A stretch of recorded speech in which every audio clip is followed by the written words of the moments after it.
School জীবন শেষ করে কলেজে যাওয়ার পর কলেজের নতুন বন্ধু বান্ধবী, নতুন ক্লাসরুম, নতুন স্যার, সকলকে একসাথে পেয়ে স্কুল জীবনের বন্ধুদের ভুলে গেলাম। কলেজ জীবন শেষ করলাম, শেষ করে ভার্সিটিতে যাওয়া হলো।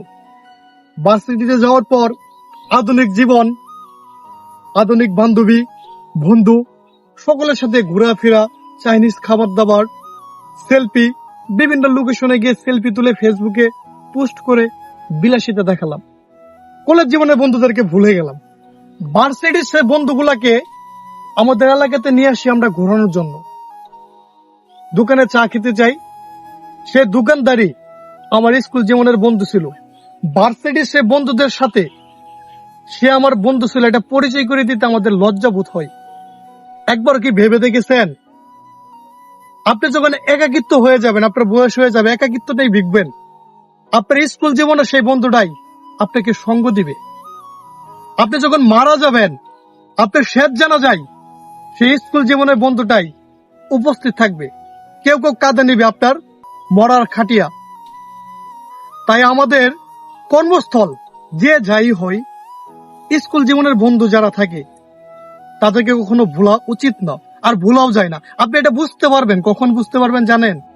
আপনার জীবনের যখন শেষ পর্যায়ে চলে যাবেন, তখন আপনারা বুঝতে পারবেন যে স্কুল জীবনের বন্ধুগুলা এদেরকে ভোলার মতো না, তাদের কথা বারবার মনে পড়বে। আমার কাছে মনে হয় আমার স্কুল লাইফের যে বন্ধুগুলা ছিল, সে বন্ধুগুলো আমার কাছে বেস্ট। বিভিন্ন কর্মর খাতিরে, বিভিন্ন জায়গায় ঘোরাফেরার খাতিরে কলেজ জীবন, ভার্সিটি জীবন পার করেছি।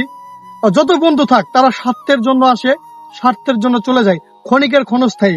এই যে আনারসটা দেখতেছেন, এই আনারসটা এখন হয়েছে, এটা পাকবে, দেখতে অনেক সুন্দর হবে, কিন্তু একসময় এটা কেটে ফেলা হবে। এটা সিজনীয় একটা ফল। কলেজ জীবনের বন্ধুগুলা ভার্সিটি বন্ধুগুলা থেকে আনারসের মতো, তারা সিজনীয় ফল। আপনি যদি কলেজ জীবনে থাকবেন, ভার্সিটি জীবনে থাকবেন, সে বন্ধুগুলা ততদিনই থাকবে আপনার জীবনে। কিন্তু স্কুল জীবনের বন্ধুরা আপনার মৃত্যুর আগ পর্যন্ত থাকবে, আপনার শেষ জানাজা পর্যন্ত থাকবে। তাই স্কুল জীবনের বন্ধুগুলাকে প্রাধান্য দেন। আমার স্কুল জীবনে যত বন্ধুগুলো আছে, আমি প্রত্যেকটা বন্ধুকে খুব মিস করি। বন্ধু, তোরা যেখানেই থাকিস, যে কর্মেই থাকিস, ভালো থাকিস, তোদেরকে খুব মিস করি বন্ধু। আই লাভ ইউ বন্ধু, I love you so much.